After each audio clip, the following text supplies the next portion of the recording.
का पिता है, कौन विष्णु की मां, शंकर का दादा कौन है, हमको दे बता। ये जानने के लिए कृपया सुनिए। जगत गुरु तत्वदर्शी संत रामपाल जी महाराज के अमृत वचन सर्व पवित्र धर्मों के पवित्र शास्त्रों के आधार पर। अब परमात्मा ने कितना मार्मिक तरीके से इस भोली आत्मा जो काल की भांग पिए पड़ी है, कितने मार्मिक ढंग से समझाया है। एक पत्ते और वृक्ष और वन का उदाहरण दिया है। क्या बताते हैं कि मानुष जन्म दुर्लभ है, ये मिले न बारंबार। और जैसे तरवर से पत्ता टूट गया, वो बहोर नहीं लगता डार, उसी स्थिति में एज इट इज दोबारा उस शाखा पर, उस टहनी पे वो दोबारा स्थापित नहीं हो सकता। ठीक इसी प्रकार परमात्मा हमें समझाने की चेष्टा करते हैं कि आप जिस संसार और इस परिवार को, संपत्ति को, शरीर को अपना मान करके यहां बिल्कुल स्थायी होकर बैठे हो,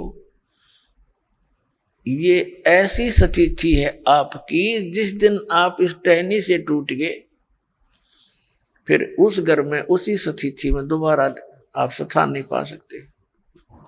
अब क्या बताते हैं कि एक व्यक्ति जो भक्ति नहीं करता, देखो परमात्मा का नाम लेकर भी हम काम वही करेंगे, लेकिन बुराई नहीं करेंगे, केवल कर्तव्य कर्म करेंगे। तो उसके लिए परमात्मा हमें याद दिलाते हैं कि आज आप अपने परिवार में कितने प्यार से रह रहे हो, कैसी ममता आपकी अपने बच्चों में है, आपके मकान में है, रिश्तेदारियों में है। और एक सेकंड में मृत्यु हो जाए, ये तो हो रही है, रोएगी। अब इसको, इस सच्चाई को हम अनदेखा करने की चेष्टा करें तो वही बात है कि बिल्ली को आते हुए कबूतर आंख बंद करके बैठ जाकर मुझे दिखती नहीं, उसकी आंखें बंद कर लेने से वह बिल्ली टल नहीं गई। उसकी अपनी अज्ञान सोच है, वो तो उसने दौड़ धाप उड़ जाना चाहिए था, बच सकता था। तो ऐसे ही ये एक मौत, यानी ये स्थिति है आपकी, हम इससे बहुत कतराते हैं और ये फिर भी आके ही रहती है मृत्यु। तो इससे बचने का तरीका भी बताया परमात्मा ने। कबीर ये तन जावेगा, सके तो ठहर ला, एक सेवा कर संत की, गोविंद के गुण गा। अब इस प्रसंग को थोड़ा सा बाद में लेंगे, पहले समझाते हैं कि फिर ये जैसे आज सारी व्यवस्था आपके पास है और खूब प्रसन्न है, सभी है, और एक सेकंड में मृत्यु हो जाए, ये क्या था, ये क्या है? फिर ये एक धोखा है, हमारे को मूर्ख बनाने का तरीका अपना रखा है इस काल भगवान ने। अब ये जीव के बस की तो बात नहीं, क्योंकि हम तो बंधे पड़े हैं, हमारे बस की बिल्कुल बात नहीं। इसके लिए परमात्मा ने तरीका बताया है। उस तरीके को, उस मार्ग को अपनाएंगे तो हमारा इससे पीछा भी छूटेगा और ये क्रियाएं, कर्म भी हमारे जो कर रहे हैं ये भी बहुत सरल हो जाएंगे। अब जैसे किसी ने 5-10 पशु रखे हैं और पहले हाथ से, ऐसे अब भी हाथ वाले बहुत से, उसका चारा काटने की मशीनें हैं, गंडा से बोल रहे हैं हमारे यहाँ। तो एक तो वो हाथ से काम कर रहा है और एक उसने पावर का कनेक्शन ले लिया, बिजली का, और मोटर ली रखे, और फिर देख वो बैठा बैठा देख कर वो कट कट कट कट काट रही है, उठा उठा कर उसमें रखने हैं। और एक जो 2-3 घंटे का काम 20 मिनट में कर हो जाता है। तो इस प्रकार हम जिस अपने परिवार की गाड़ी को स्वयं खींच रहे हैं, उसके लिए इस परमात्मा ने कहा कि तुम इस पर मोटर दरवा लो और बहुत आसानी से रखी जाएगी, और फिर देखना आप भी बैठियो अंदर और फिर गाड़ी चलेगी। तो हम सभी अपने हिसाब से अपने गाड़ी को खींच रहे हैं। परमात्मा का कनेक्शन मिलने के बाद आपको पावर मिल जाएगी, वो मोटर मिल जाएगी जो उसने बैठा घुमाएगी, चलाएगी अपने आप। तो वो काम भी हल्के होंगे जिनको हम नहीं कर सकते, उसको पावर करती है। तो इस प्रकार वो साधना, वो विधि जिससे उस पावर की यानी परमात्मा की शक्ति आपको प्राप्त हो, जिससे आपकी संसार रूपी परिवार रूपी गाड़ी भी ठीक से चले, तो वो दास आपको बता रहा है। और ये अभी तक किसी को प्राप्त नहीं हुआ, और जिस कारण से हम भगवान की खोज में लगे हुए भी फिर भी उतना ही संघर्ष, उतनी समस्या हमारे घरों पर, शरीर पर बनी रही, क्योंकि हमें वो पावर का कनेक्शन मिला नहीं।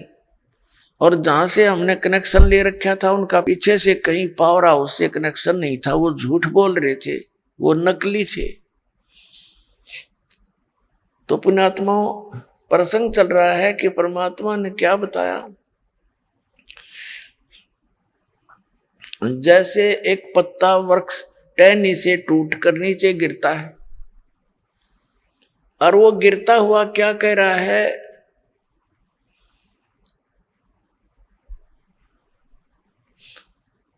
पात जड़नता यूं कहे, सुन बई तरवर राय, अब के बिछुड़े नहीं मिले, ना जाने कहां गिरेंगे जाए।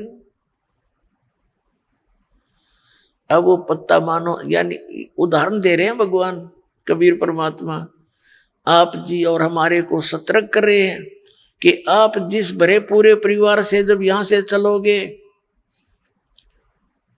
मृत्यु का समय निकट आवेगा। किसी भी कारण से हो सकता है, जैसे कोई रोगी हो जाता है, साध्य रोग हो गया, कैंसर होगी या कोई और बीमारी होगी, परमात्मा की भक्ति कर नहीं रहा वो प्राणी, तो वो मरते समय ये कहा करे, हे भगवान ये पता नहीं कहाँ ठिकाना होगा। तो भगवान याद दिलाते हैं कि एक परिवार को छोड़कर जो प्राणी जाता है उसकी स्थिति बहुत भयंकर होती है, उसकी ममता, उसकी जकड़ उसी परिवार में जकड़ी रहती है। जो भक्तिहीन और ज्ञानहीन प्राणी होता है वो वहीं फिर पशु पक्षी बनकर, कुत्ता कुतिया बनकर उसी गली में सैर सपट्टे करता रहता है। वो जहां आशा ता बासा होई, मन कर्म वचन सुमरियो सोई, पात जड़नता यूं कहे, सुन भी तरवर राय, अब के बिछुड़े नहीं मिले, न जाने कहां गिरेंगे जाए। अब परमात्मा कहते हैं, हिड़की दे दे रोएगी सुरता, जब तू चलेगी अकेली। इस आत्मा को सुरता भी, सुरती भी कहते हैं, एक संबोधन के लिए। कहते हैं प्यारी आत्मा, जब तू पूरे परिवार ने छोड़ के अकेली यहां से जाएगी, जब तू पछाड़ खा खा टक्कर मार मार रोएगी, डकरा डकरा के, तेरी कोई नहीं सुनेगा। फिर क्या बताते हैं, पात जड़नता यूं कहे, सुन बई तरवर राय, अब के बिछुड़े नहीं मिले, ना जाने कहां गिरेंगे जाए। तरवर कहता पात से। अब क्या बताते हैं परमात्मा के, पतझड़ आवत देख कर बन रोवे मनमाही, ये ऊंची टहनी पात थे, अब पीले हो जाई।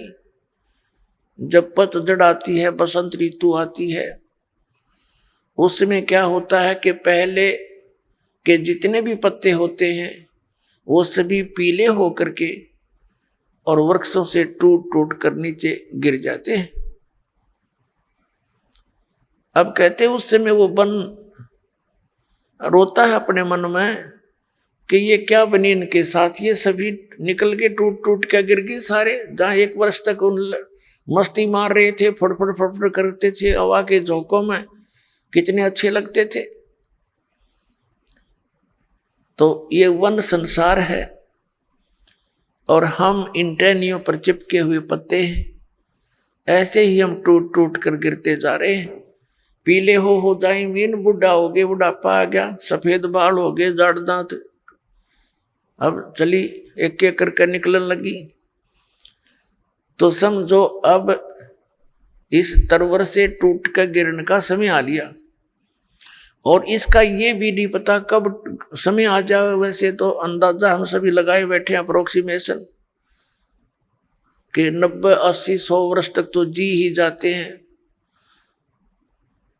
अब जैसे कोई आज 80 वर्ष का हो गया है तो वो इस आश तक जीवित है, रुका हुआ है कि 100 वर्ष तक तो कहते हैं जी ही जाता है, मनुष्य जीवन बना ही रहता है।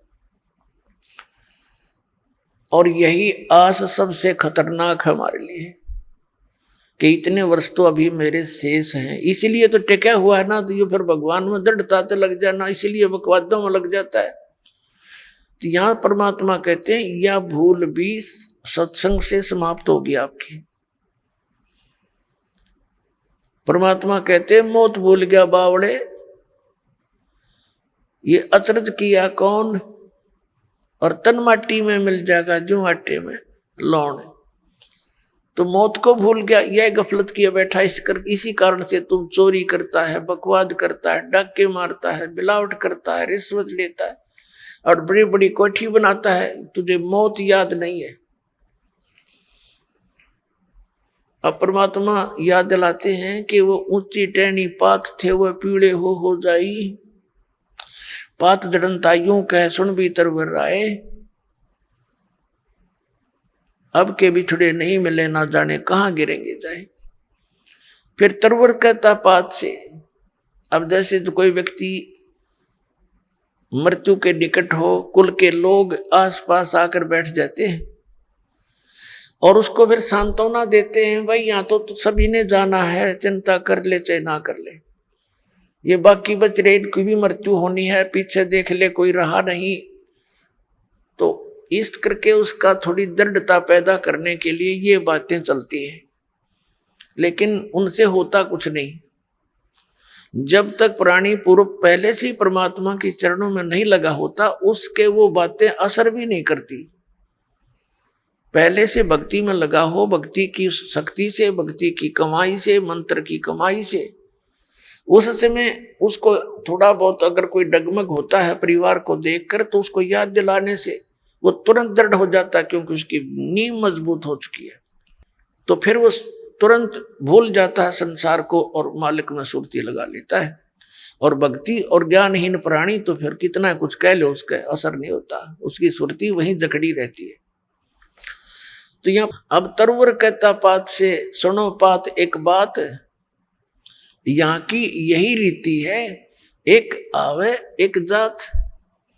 अब जैसे वो पतझड़ के समय टहनियों से पत्ते टूट टूट के गिर गए, पहले वाले तो गिर गए, खत्म हुए, कोई गंदे नाले में पड़ा, कोई पशुओं के पैरों नीचे कट के नष्ट हुआ, और तुरंत फिर कोपल फूट आती है, नए पत्ते 10 से 15 दिन के बाद हरा भरा हो जाता है वो पेड़ हैं। और फिर वो जो पत्ते नए आए हैं वो 1 वर्ष वो नाच कूद लेंगे, फड़फड़ कर लेंगे, फिर वही ऐसे ही सतीथी में जाएंगे। तो परमात्मा हमें याद दिलाते हैं इस उदाहरण के माध्यम से कि तरवर कहता पात से सुनो पात एक बात, यहाँ की यह रीति है, एक आवत एक जात। दादा की टिकट कट की पोता तैयार हो गया, अब 50, 60, 70 साल पाछे पोते की टिकट कटेगी, रहना कोई नहीं। तो परमात्मा हमें याद दिलाते हैं रहना नहीं देश बिराना है, ये अपना लोक नहीं है, ये देश रहने का नहीं है। और तुम वहां जाने की चेष्टा कर नहीं रहे जहां तुम्हें सर्व सुख होंगे, वहां वृद्ध अवस्था नहीं है, वहां मृत्यु नहीं होगी। बताओ, इतना बढ़िया स्थान है, आप उसको ग्रहण करना नहीं चाह रहे क्योंकि आपको ज्ञान नहीं, आपको ये विश्वास ही नहीं है कि ऐसा कोई लोक है। क्योंकि नकली संतों ने और इन पंथों ने परमात्मा का बट्ठा बैठा दिया भक्ति मार्ग का, नामो निशान मिटा दिया। महिमा गाते हैं सतलोक और सचखंड की, और वहां की व्यवस्था बताते हैं, वहां तो प्रकाश ही प्रकाश है, चेतन ही चेतन है। तो उस प्रकाश में हम के टिंडे लाएंगे जाके, वहां कुछ भी कोई नहीं है। अकल है, देखो ये ज्ञान है कोई।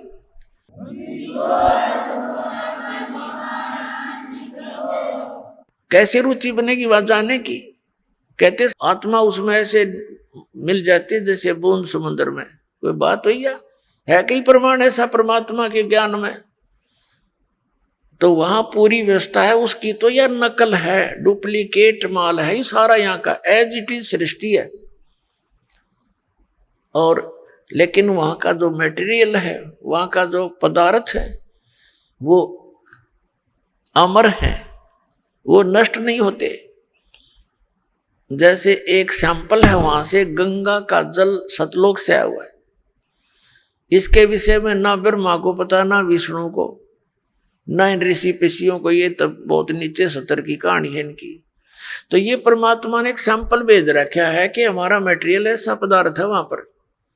इस गंगा के जल को आप कहीं रख लो उठा कर, ये साइंटिस्टों ने सिर मार कर देख लिया, इसका कोई लक्षण ढूंढ नहीं सके किस कारण से है ये। तो परमात्मा की महिमा को ये साइंस क्या समझ सकती है? ये साइंस परमात्मा के मटेरियल से बने हुए साइंटिस्ट भगवान भूल गए, नास्तिक बनने लगे। तो इस कलयुग में हमें एक सबसे बड़ी खुशी और सहयोग इस शिक्षा का ये है कि हम भगवान पहचान सकते हैं, अन्यथा इसकी कतई जरूरत नहीं थी। इससे क्या बना लिया? परमाणु बम बना लिया, हवाई जहाज बना ली, कार बना ली, सारा दिन फुर फुर, शांति एक पल की भी नहीं। जहां माया का प्रवेश है वहां शांति नहीं हो सकती। ये अपना पल्ला गांठ लगा लेना, शांति होएगी।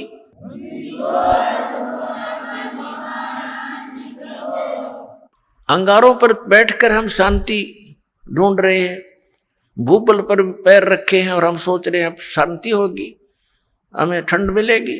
तो माया तो भूबल समझ लो, ये अंगारे हैं, और जिसके पास ज्यादा है उतने ही ज्यादा अंगारे उसके पास है। कभी सपने में भी उसको सुख नहीं हो सकता। और जहां भक्ति है, परमात्मा साथ है, फिर इस माया को भी परमात्मा अपने हिसाब से सेट कर देंगे। उसके लिए परमात्मा कहते हैं, माया दासी संत की भगत की, और उभय दे आशीष, विलसी और लातों छड़िया, सुमर सुमर जगदीश। जब हम परमात्मा की शरण में आ जाएंगे, सतनाम का, सच्चे नाम का जाप करेंगे, ये माया आपके चारों तरफ पड़ी रहेगी, लेकिन फिर हमने इसकी आवश्यकता ना रहे। अब जैसे हम शराब पीते थे, बीड़ी पीते थे, यानी हम दास नहीं पीता था, उसे बता रहा हूँ, बीड़ी बैड़ी कभी नहीं पी, लेकिन जैसा भी जो भक्त आए हैं शरण में, शराब पीते थे, तम्बाकू प्रयोग करते थे, लंबी लंबी सिगरेट ला के टोर दिखाया करते थे, मांस खाते थे, और 100 तरह की लोग दिखावा ड्रामे करते थे। ये सारे छूट जाएंगे इस भक्ति मार्ग में, ये प्रतिबंध लगाए जाते हैं। तो वह माया जो वेस्ट जाती थी, एक शराब पीने वाला, उसका तो एस्टिमेट नहीं लगा सकते एक दिन में कितना नाश कर दे। एक सिंपल सी बीड़ी और तम्बाकू प्रयोग करने वाला, सिगरेट पीने वाला, कम से कम 20-30 रुपए डेली बर्बाद कर देता, बल्कि आज तो ज्यादा हो गए होंगे। तो महीने में एस्टिमेट लगाओ तो 1,000 का तो उसका कम से कम ये खर्चा हो गया, ये बच गया। फिर शराब पीने का तो एस्टिमेट नहीं, एक महीने में 10,000 पी जाए, 15,000 का नाश कर दे। तो वो ऐसे जो हम लोग दिखावा और ये अपना अननेसेसरी वस्तुओं का प्रयोग करते थे, वो खत्म हो जाएगा। फिर वह माया आपके चारों तरफ लौटी रहेगी, थोड़े से काम में और खूब गुजारा होगा। परमात्मा की भक्ति में इतनी शक्ति है, जैसे पहले हम देखा करते थे, एक सेठ था, उसका लड़के के पेट में दर्द हो गया और ऐसा है पीड़ा होगी, अचानक ले गए हॉस्पिटल में, प्राइवेट हॉस्पिटल में, जो उनका जानकार था। उसने फटाफट उसने अपने देखा जल्दी, भाई इतनी पीड़ा है तो कोई, उसने अपनी सोच से ऑपरेशन कर दिया अपेंडिक्स का, ऑपरेशन कर दिया, अपेंडिक्स निकाल दी। पीड़ा ज्यों की तो बनी रही, जब वो पेन किलर बंद करी तो फिर ज्यों की तो पीड़ा, फिर उसी तरह फिर दूसरे डॉक्टर के पास ले गई। उसने क्या देखा कि इसकी जो है ना झिल्ली में डिफेक्ट है, वह झिल्ली निकाल दी उसकी किया, वो फिर पीड़ा ज्यों की त्यों बनी रही।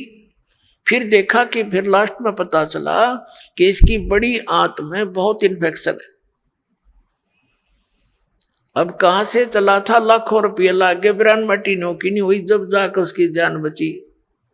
और 2-3 महीने तक ऐसे बिरान मटी रही। और अब क्या होगा जब भक्ति से हम जुड़ जाएंगे। पुण्यात्माओं, इसलिए भगवान की तलाश की जाती है, क्योंकि हम बहुत युगों से पापों का ढेर लगाते आ रहे हैं। पाप के प्रभाव से थोड़ा बहुत हानि शरीर में भी होने लगती है, तो थोड़े ही ट्रीटमेंट में 100 रुपये की दवाई में आप स्वस्थ हो जाओगे, और नहीं तो लाखों लाख का पीछा छूटर मौत भी हो जाए। तो इस प्रकार परमात्मा आपको सहयोग देने लगेगा। ये दास का बहुत बिटर एक्सपीरियंस है इस मार्ग में, क्योंकि तभी इस मार्ग को, परमात्मा के मार्ग को, उसके आदेश को आप तक पहुंचाने की चेष्टा की है कि इससे बहुत लाभ मिलेगा आपको। ऐसा लाभ मिलेगा आप सोच नहीं सकते।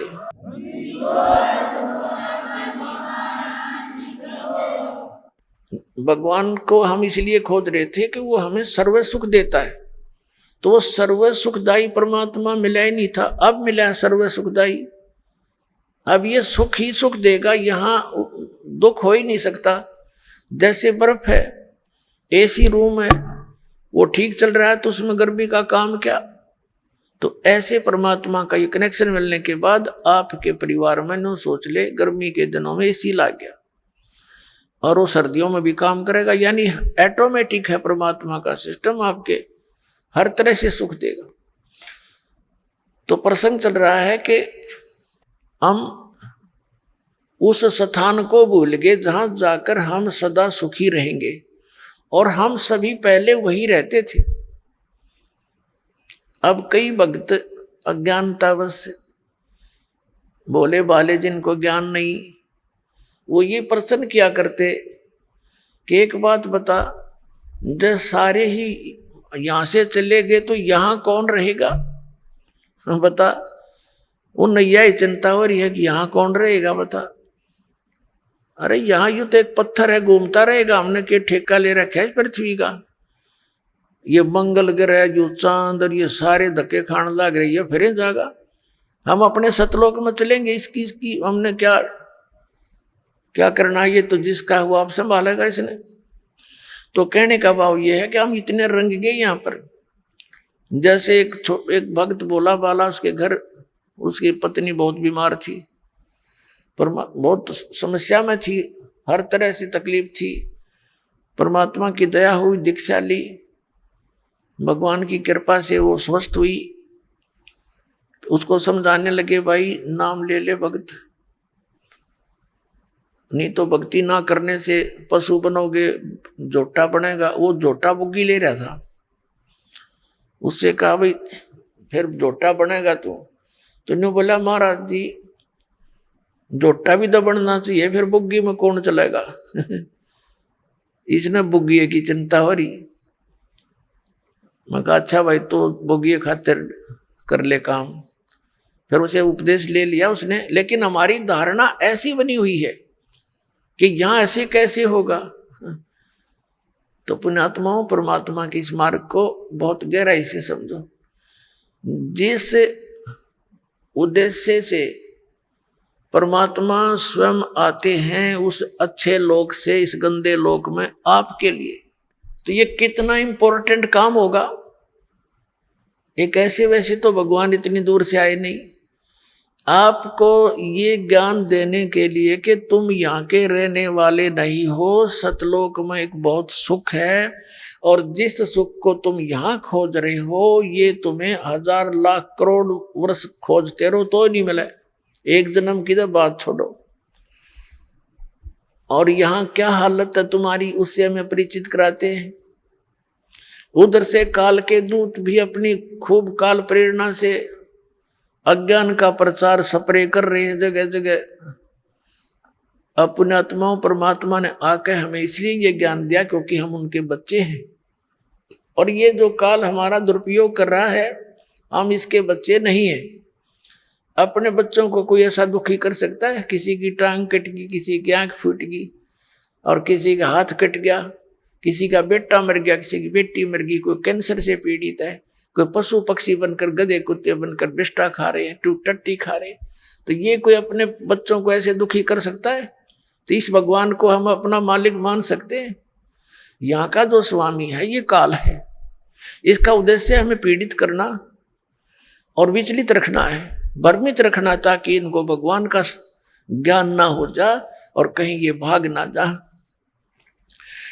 तो उससे पहले ये अपने संत भेज के हमारे वो भी बच्चे परमात्मा के वो संत हैं, या जैसे भी उस काल का फंस गए, वो उस अज्ञान के मास्टर बन गए, उस अज्ञान को जगह जगह प्रचार करने लगे। भोली आत्माओं ने उनको संत महात्मा मानकर उनके एक एक वचन को शिरोधार्य कर लिया। अब ये सच्चा ज्ञान जब आता है तो वो पुराना पेंट उतरता नहीं जल्दी सी। तो दास के ऊपर दया करी परमात्मा ने कि पहले इन सभी सदग्रंथों का ज्ञान करवाया,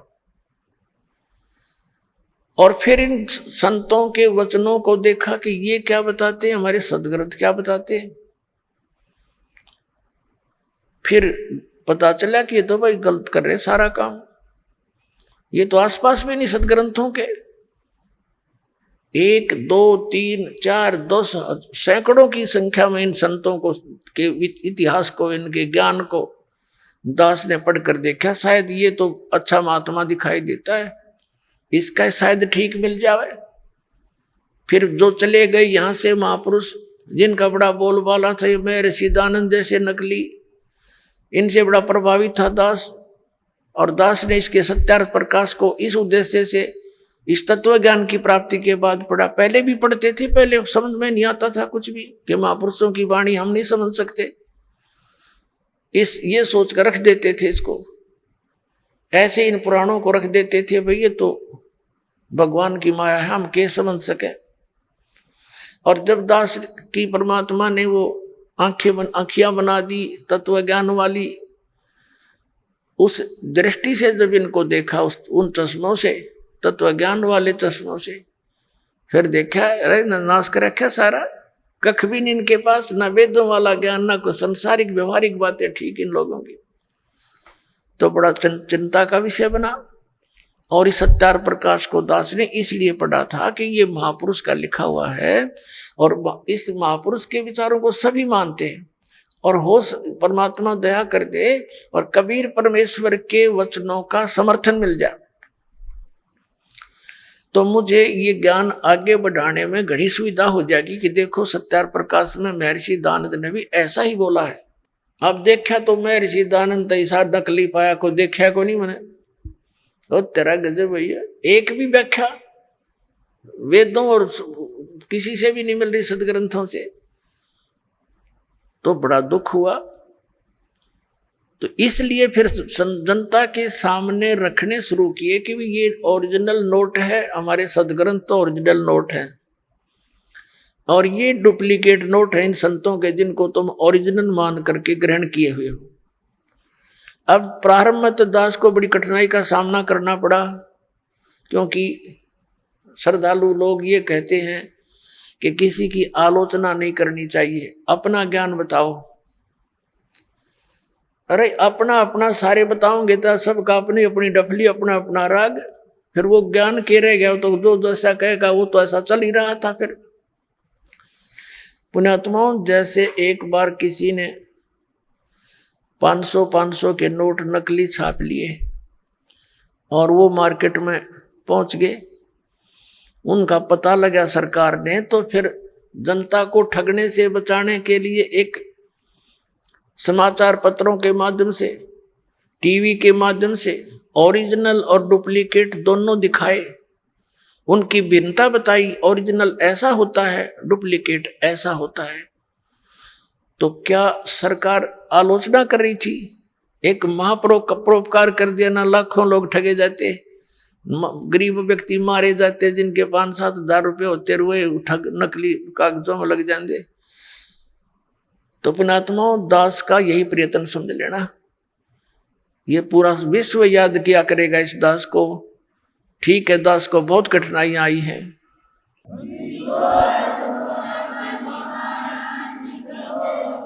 इस सच्चाई को ऊपर लाने के लिए, इस ज्ञान को उठाने के लिए सहयोग तरह कबीर भगवान का, लेकिन दास उसका बैल है और उसी के सहारे से इसको गाड़ी को खींचकर पटड़ी पर चढ़ाया है।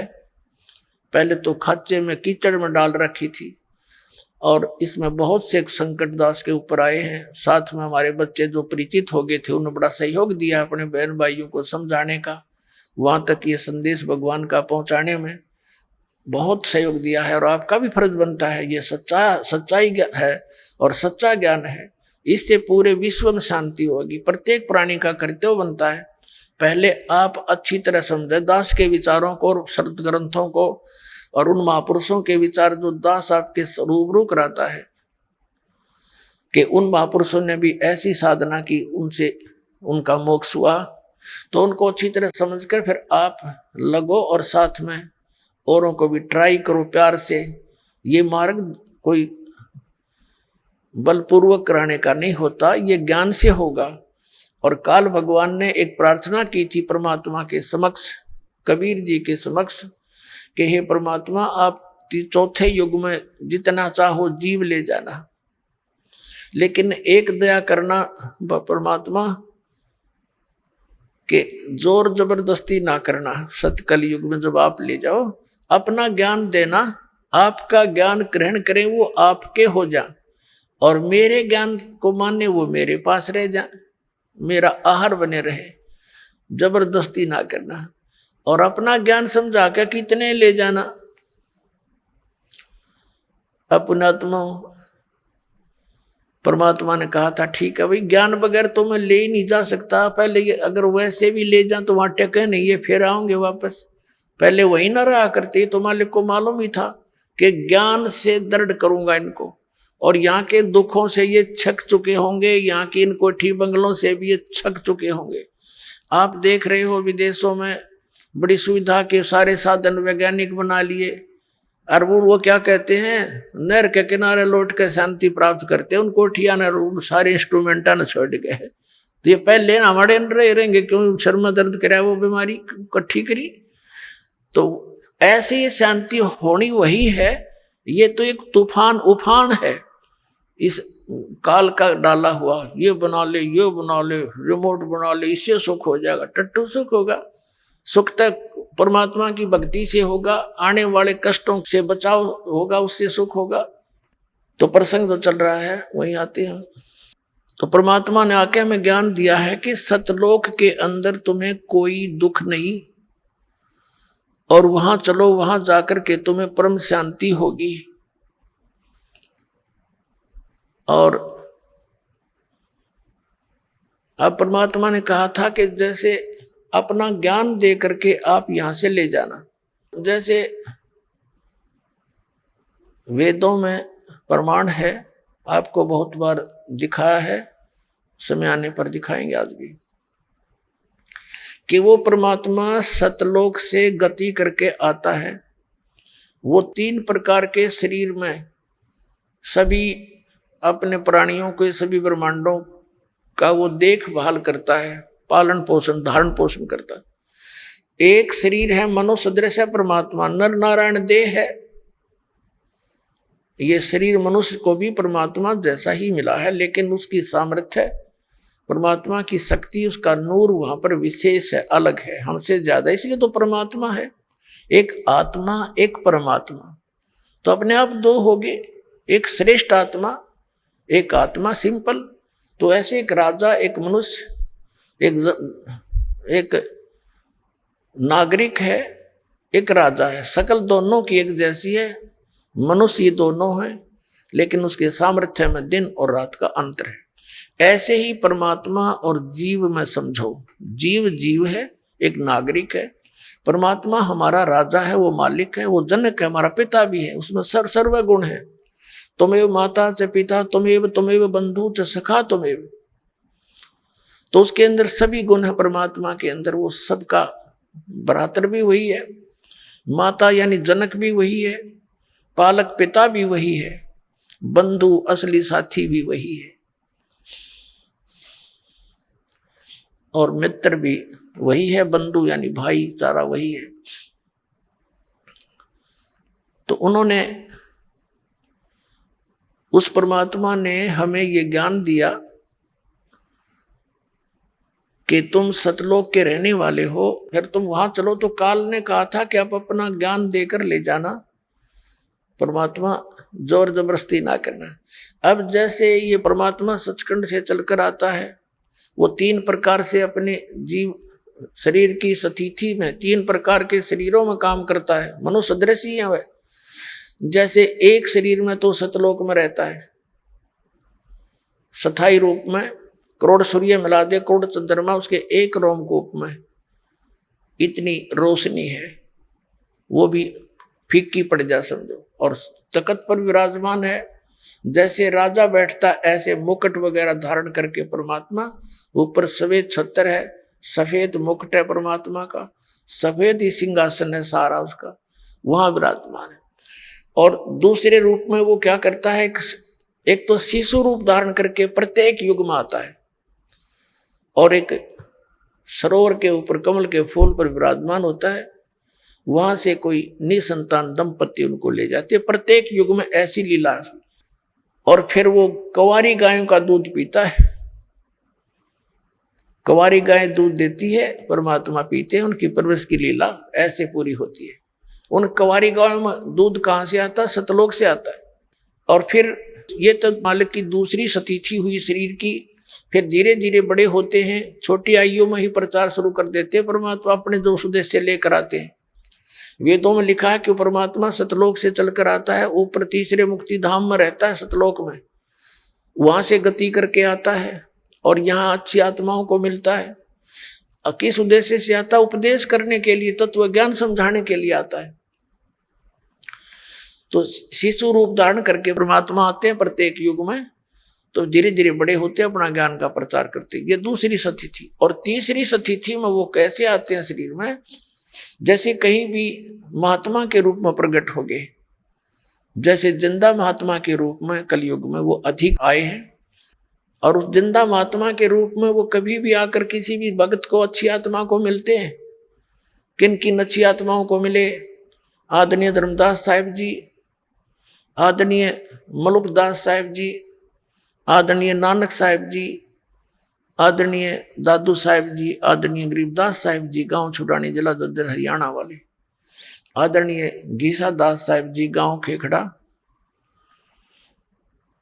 और जिला मेरठ उत्तर प्रदेश वाले, इनको मिले जिंदा महात्मा के रूप में आकर के, और उनको सतलोक लेकर गए सचखंड, और वहां जाकर के उनको फिर वापस छोड़ा, क्योंकि वो दृढ़ भक्त थे। वो दृढ़ भक्तों को मिलते हैं, अच्छी आत्माओं को मिलते हैं, ताकि उसके मिशन में सहयोग दे सके।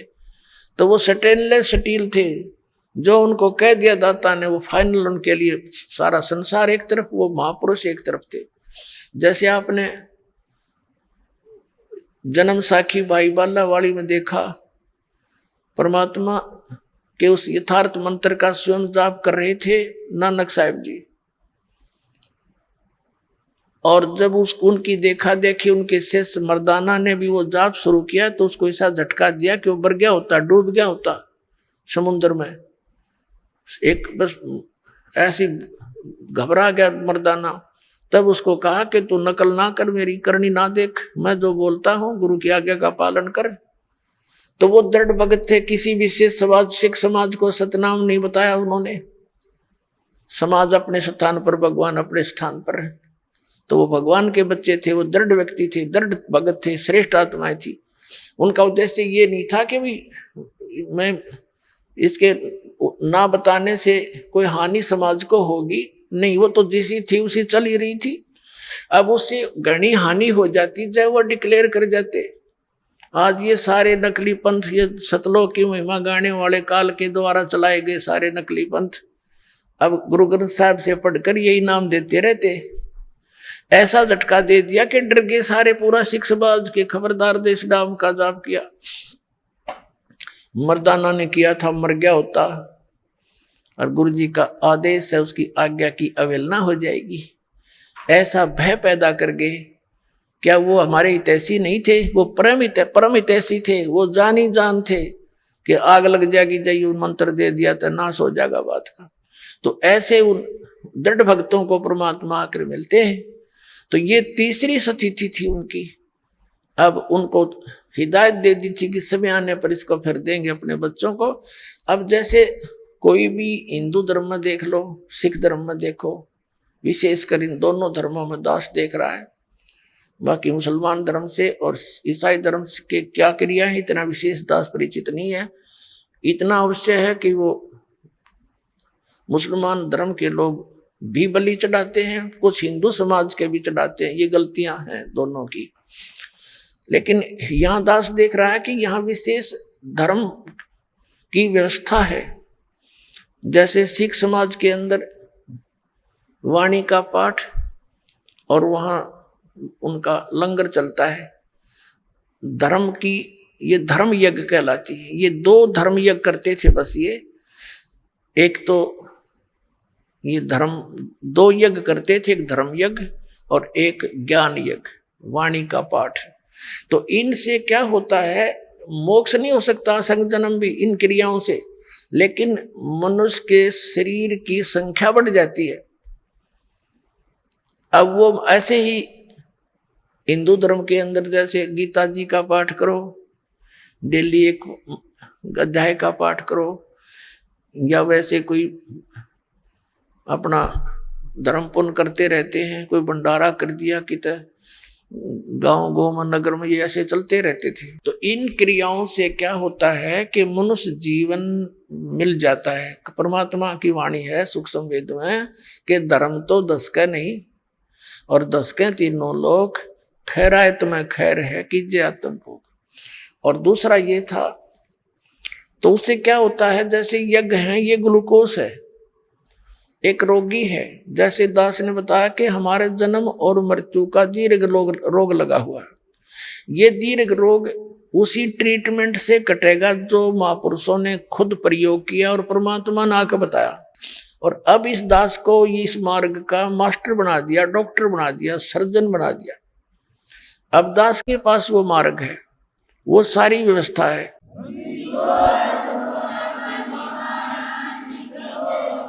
और उन महापुरुषों ने क्या किया कि इस पूरे मानव समाज का ग्लूकोस लगा दिया। ग्लूकोस जो होता है ये रोग नहीं नाश करता, ये शरीर को नष्ट होने से बचाता है, पानी की अक्षति पूर्ति करता है।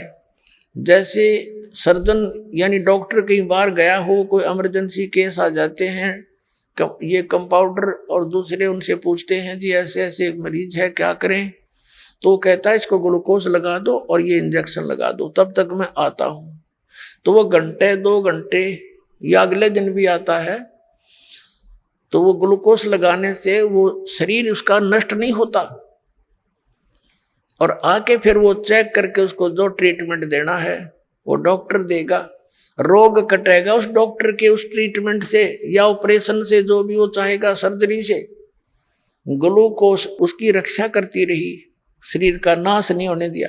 तो इस मानव समाज को वो महापुरुष ग्लूकोज लगा के इन यज्ञों का ओनली बस ये ट्रीटमेंट नहीं दिया उस समय, क्योंकि कुछ ऐसी स्थिति थी। तो अब परमात्मा ने इस दास को भेज दिया, वो डॉक्टर बना के, वो सर्जन बना के, और आदेश दे दिया। उनको मना कर दिया था सतनाम नहीं देना, दास को आदेश दे दिया कि अब दे सतनाम और दे दे सार नाम। समय आ गया पिछली पीढ़ी का। बोलो सतगुरुदेव।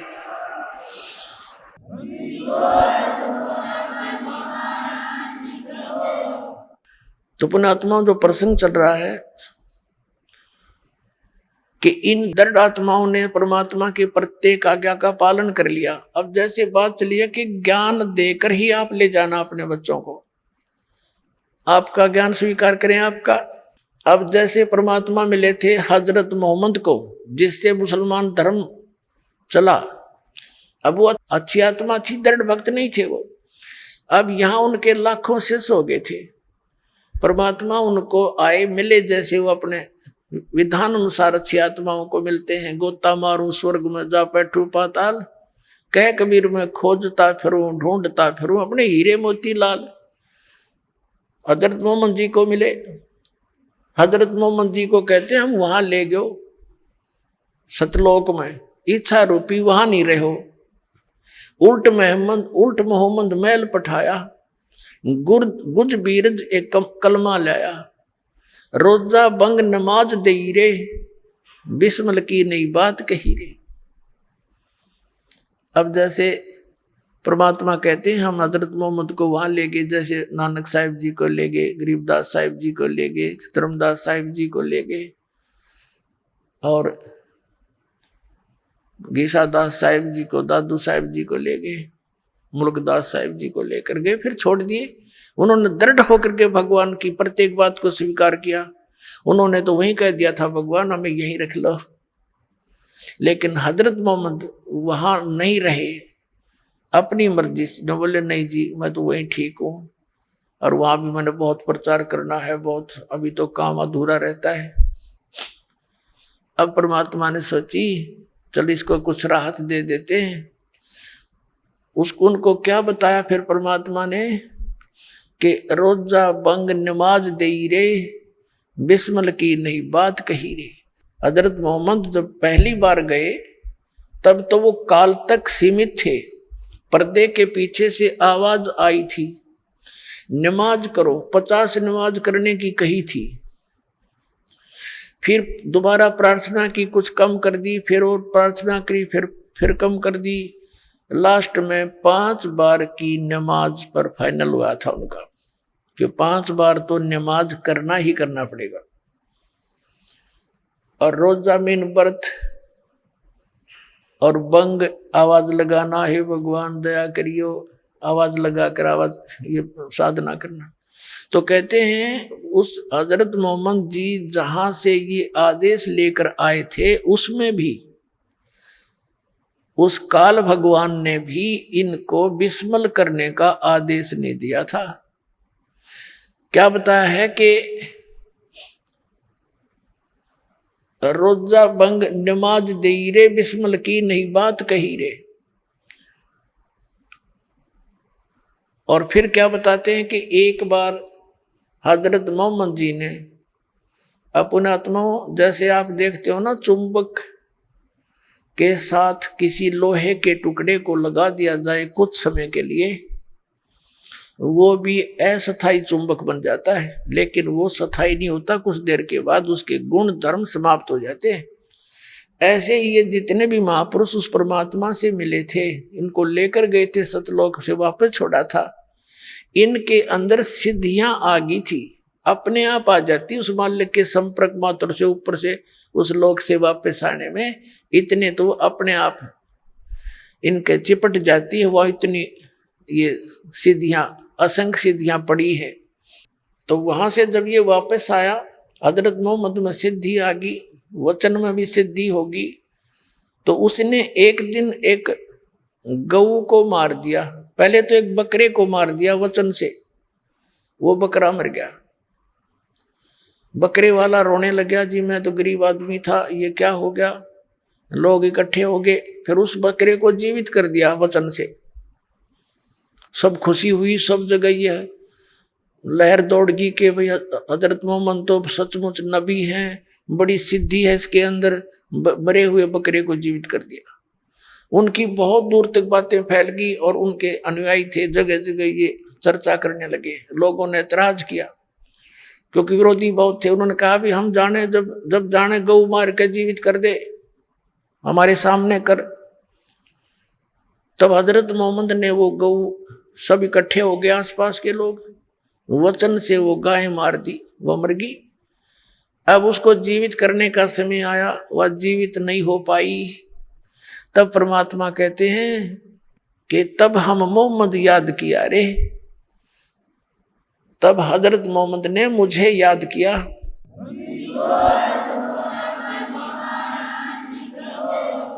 तब हम मोहम्मद याद किया रे, शब्द स्वरूपी हम बेग गया रे।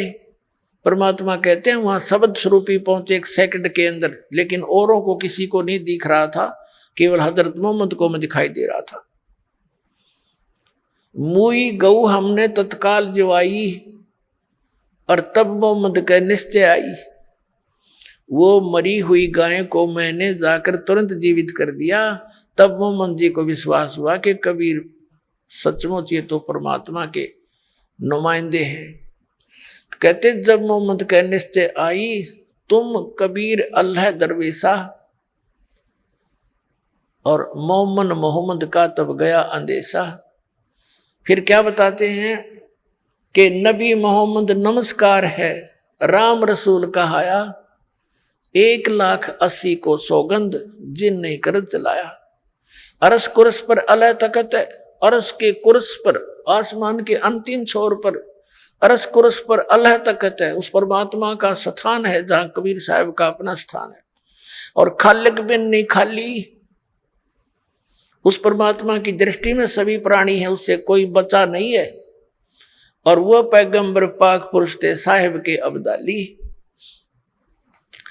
अब क्या बताते हैं कि तुम हजरत मोहम्मद का नाम लेकर गऊ मार रहे हो।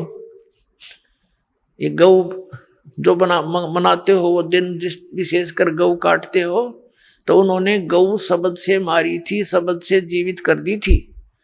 क्योंकि लोगों ने ये सोचा था कि हजरत मोहम्मद ने जीवित कर दी, तो उसके लिए फिर कहा कि बारी गऊ शब्द के तीरम, वचन के तीर से मार दी। और ऐसे होते मोहम्मद पीरम, वो मोहम्मद पीर ऐसे थे। और शब्द फेर जवाई, अंसा राख्या गोसत नहीं बाखा, ऐसे पीर मोहम्मद भाई। अब परमात्मा देख आप पे तो सारा काम करे और फिर उसको शाबाशी दे रहे हैं। आइए अब हम उन श्रद्धालुओं के अनुभव जानते हैं जो जगत गुरु तत्वदर्शी संत रामपाल जी महाराज जी से दीक्षा प्राप्त कर चुके हैं तथा उनके द्वारा बताए गए भक्ति मार्ग पर चल रहे हैं। नमस्कार जी। नमस्कार जी। क्या नाम है आपका? रमा। रमा जी, आप कहाँ से आई हैं? जालंधर से। बहन जी, संत रामपाल जी महाराज से नाम दीक्षा लेने से पहले क्या आप कोई भक्ति साधना भी करती थी? मैं शुरू से ही, बचपन से ही 89 से ब्रह्मा कुमारी में जाती थी। वहाँ मेडिटेशन करते थे, खुद ही प्रयत्न करते थे अपने आप को एक सोल समझना, बॉडी से डिटैच होना, बस वही करते थे। फिर आप संत रामपाल जी महाराज की शरण में कैसे आईं? एक बार मैं टीवी देख रही थी, हम तो पीस ऑफ माइंड चैनल देखते थे। एक बार ऐसे चैनल घुमाते साधना चैनल आ गया।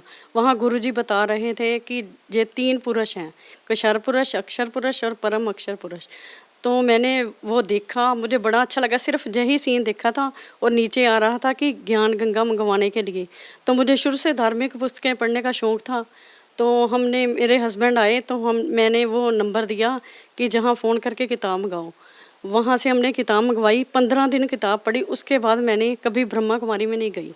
ज्ञान गंगा सारी पुस्तक पढ़ी, उसमें सारा बताया हुआ था कि ब्रह्मा को कैसे अभिशाप मिला था। दुर्गा ने कहा था कि तुम्हारे वंशज जो होंगे वो पाखंड करेंगे, तो दुनिया के सामने अच्छा बनेंगे, और बीच में सारे पाखंड। तो ये सारी डिटेल जब मैंने अच्छी तरह पढ़ी तो मैं वहाँ 22 साल वहाँ रही। उसके बाद मेरा बिल्कुल भी मन उधर से उठ गया।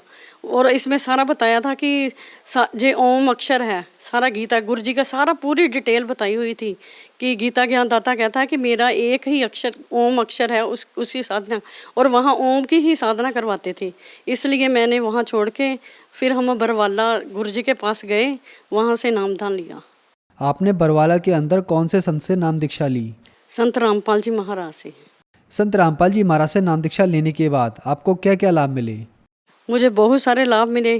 पहले जब मैं स्टार्टिंग पे वहाँ गई तो वहाँ वो उन्होंने एक पुस्तक दी, वहाँ लिखा नित्य नियम करना, वो करना। मैंने कहा ये तो मैंने सारी ज़िंदगी नहीं की ये पाठ, तो कैसे करूँगी। उसी दिन जिस दिन मैंने नामदान लिया और किताब ली तो रात में को मैं अपने आप ही वो सारा पाठ बोल रही थी, जो कि मैंने कभी देखी भी नहीं, किताब खोल के भी नहीं देखी थी, और मैं बैठ भी नहीं सकती थी। तो मेरी रीढ़ की हड्डी में प्रॉब्लम थी, तो अब कोई प्रॉब्लम नहीं है, मैं पाठ भी करती हूँ, साथ कोई भी प्रॉब्लम नहीं है मुझे। और मेरे जहाँ पर प्रॉब्लम हो गई थी इंजेक्शन से, जो सारा स्वेलिंग हो गई थी, तो डॉक्टर ने कहा कि इसका ऑपरेशन कराना पड़ेगा। पता नहीं वो इंजेक्शन कोई गलत लग गया था, जहाँ दर्द होती थी ना तो वो सारी इसमें पस भर गई थी, इतनी बड़ी हो गई थी। तो उसी दिन परमात्मा मेरे सपने में आए, तो परमात्मा ने ऐसे छोटा सा कट लगा दिया, तो वो सारी वो पस निकल गई और ठीक हो गया, नहीं तो इसका कैंसर बन जाना था। और मेरी बेटी ने बीटेक की थी, तो उसको कभी वो भटक रही थी कि अब कोई सर्विस नहीं मिल रही थी, एकदम से ही उसको MNC कंपनी में सर्विस मिल गई और अब वो बहुत खुश है और परमात्मा का धन्यवाद करती है रोज़। बेटे को कैंसर हो गया था पिछले साल, वो कैंसर हुआ तभी परमात्मा की शरण में आया था, तो उसने इतनी भक्ति की, हमें ऐसे लगता था जैसे हमने प्रार्थना करवाई परमात्मा से, परमात्मा कहते कि दया करेंगे। तो उस दिन से हमारे घर में परमात्मा का प्रवेश हो गया। जब भी परमात्मा की फ़ोटो देखते सारा दिन दंडवत करते, सारा दिन सत्संग चलता, शब्द चलते थे, तो परमात्मा ने ऐसे हमारे कष्ट काटे, हमसे भक्ति करवाई पूरी और हमारे सारे कष्ट काटे। हमारे लिए वो पूर्ण परमात्मा है। बहन जी, आपने 22 साल तक ब्रह्मा कुमारी की भक्ति की, उसके बाद अभी आप 3-4 साल से संत रामपाल जी महाराज की द्वारा बताई हुई भक्ति कर रही हैं। आपको इन दोनों की भक्ति में क्या डिफरेंस नज़र आता है, क्या अनुभव हुए आपको? वहाँ जाते थे तो सारा मतलब कि सारे कष्ट आते थे, कोई भी सुख नहीं होता था। जाते रहते थे, क्योंकि वहाँ कहते हैं ना कि जो हमने कर्म किए हैं उसी का ही फल मिलता है। जहाँ परमात्मा कहते हैं कि तुम्हारे पाप कर्म भी काट देता हूँ। अब हमारे काम ऐसे होते हैं हम सोच भी नहीं सकते, ऐसे लगता है साक्ष, जैसे पहले सुना था ना कहानियों में कि परमात्मा जे काम करते हैं, अब हमने अनुभव किया कि सचमुच परमात्मा ऐसे भक्तों के काम करते हैं। बहन जी, आखिर संत रामपाल जी महाराज किस प्रकार का समाज तैयार कर रहे हैं? संत रामपाल जी महाराज बहुत अच्छा समाज तैयार कर रहे हैं। वो जो भक्ति देते हैं उनसे हमारा बिल्कुल भी मन से लालच, जैसे हम राधा स्वामी में जाते थे, जहाँ वहाँ ब्रह्मा कुमारी में जाते थे, लेकिन हमारे मन से विकार नहीं जाते थे। लेकिन जहाँ आने के बाद हमारे मन में बिल्कुल भी किसी से कुछ भी लेने की या देने की कोई भी इच्छा नहीं है। एक नशा मुक्त समाज संत रामपाल जी महाराज तैयार कर रहे हैं, जो सारे समाज का कल्याण होगा, क्योंकि वो सारे समाज को सच्चाई बता रहे हैं। वो तो सच्चाई बता रहे हैं कि जे सच है, जे देखो मैं अपने आप से कुछ नहीं कह रहा, जे सारे कबीर सागर में गुरु नानक देव जी ने सब कुछ जो कुछ बताया वही बता रहे हैं, अपने मन से कुछ नहीं बता रहे।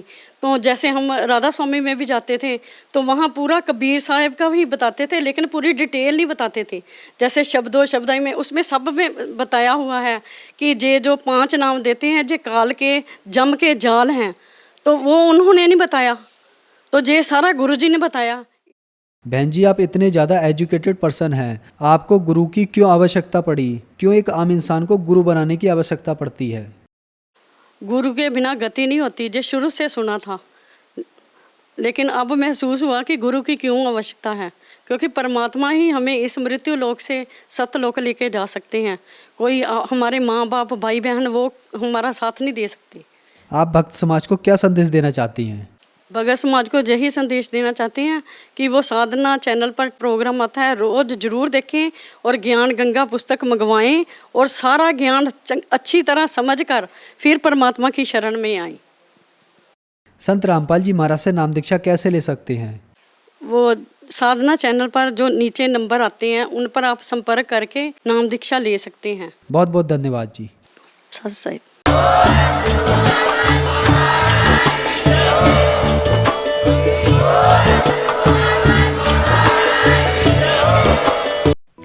आप सुन रहे थे जगत गुरु तत्वदर्शी संत रामपाल जी महाराज के मंगल प्रवचन। अधिक जानकारी के लिए संपर्क करें।